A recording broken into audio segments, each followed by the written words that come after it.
an inhabitant of Carcosa, by Ambrose Bierce. For there be divers sorts of death, some wherein the body remaineth, and in some it vanisheth quite away with the spirit. This commonly occurreth only in solitude, such is God's will, and none seeing the end, we say the man is lost, or gone on a long journey, which indeed he hath. But sometimes it hath happened in sight of many, as abundant testimony showeth. In one kind of death the spirit also dieth, and this it hath been known to do, while yet the body was in vigor for many years. Sometimes, as is veritably attested, it dieth with the body, but after a season is raised up again in that place where the body did decay. Pondering these words of Halley, whom God rest, and questioning their full meaning, as one who, having an intimation, yet doubts if there be not something behind, other than that which he has discerned, I noted not whither I had strayed until a sudden chill wind striking my face revived in me a sense of my surroundings. I observed with astonishment that everything seemed unfamiliar. On every side of me stretched a bleak and desolate expanse of plain, covered with a tall overgrowth of sere grass, which rustled and whistled in the autumn wind with heaven knows what, mysterious and disquieting suggestion. Protruded at long intervals above it stood strangely shaped and somber-colored rocks, which seemed to have an understanding with one another, and to exchange looks of uncomfortable significance, as if they had reared their heads to watch the issue of some foreseen event. A few blasted trees here and there appeared as leaders in this malevolent conspiracy of silent expectation. The day, I thought, must be far advanced, though the sun was invisible, and although sensible that the air was raw and chill, my consciousness of that fact was rather mental than physical. I had no feeling of discomfort. Over all the dismal landscape, a canopy of low, lead-colored clouds hung like a visible curse. In all this, there were a menace and a portent, a hint of evil, an intimation of doom. Bird, beast, or insect, there was none. The wind sighed in the bare branches of the dead trees, and the gray grass bent to whisper its dread secret to the earth. But no other sound nor motion broke the awful repose of that dismal place. I observed in the herbage a number of weather-worn stones, evidently shaped with tools. They were broken, covered with moss, and half sunken in the earth. Some lay prostrate, some leaned at various angles, none was vertical. They were obviously headstones of graves, though the graves themselves no longer existed, as either mounds or depressions. The years had leveled all. Scattered here and there, more massive blocks showed where some pompous tomb or ambitious monument had once flung its feeble defiance at oblivion.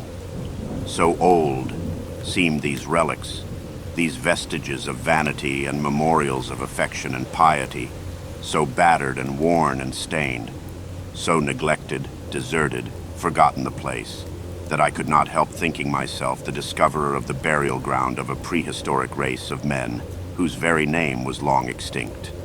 Filled with these reflections, I was for some time heedless of the sequence of my own experiences. But soon I thought, how came I hither? A moment's reflection seemed to make this all clear and explain at the same time, though in a disquieting way, the singular character with which my fancy had invested all that I saw or heard. I was ill.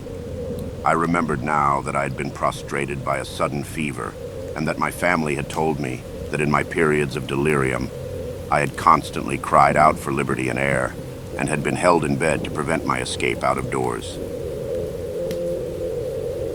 Now I had eluded the vigilance of my attendants, and had wandered hither to where?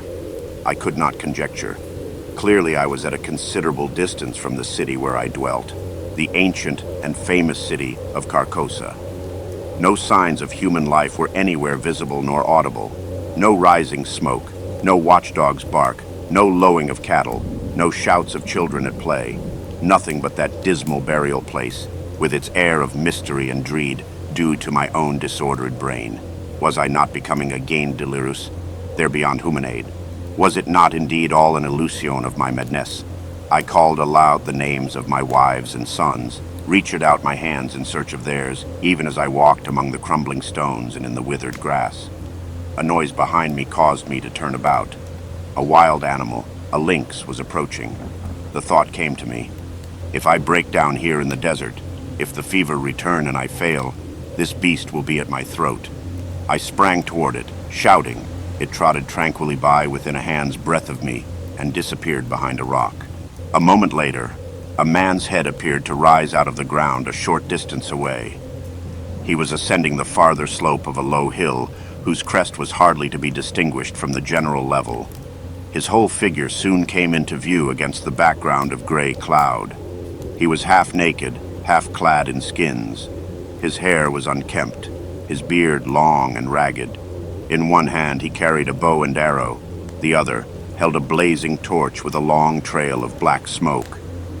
He walked slowly and with caution, as if he feared falling into some open grave concealed by the tall grass. This strange apparition surprised, but did not alarm, and taking such a course as to intercept him, I met him almost face to face, accosting him with the familiar salutation, "God keep you." He gave no heed, nor did he arrest his pace.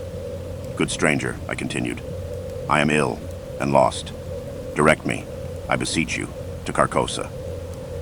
The man broke into a barbarous chant in an unknown tongue, passing on and away. An owl on the branch of a decayed tree hooted dismally, and was answered by another in the distance. Looking upward, I saw through a sudden rift in the clouds Aldebaran and the Hyades. In all this, there was a hint of night. The lynx, the man with the torch, the owl. Yet I saw even the stars in absence of the darkness. I saw, but was apparently not seen nor heard. Under what awful spell did I exist? I seated myself at the root of a great tree, seriously to consider what it were best to do. That I was mad I could no longer doubt, yet recognized a ground of doubt in the conviction. Of fever I had no trace. I had, withal, a sense of exhilaration and vigor altogether unknown to me, a feeling of mental and physical exaltation.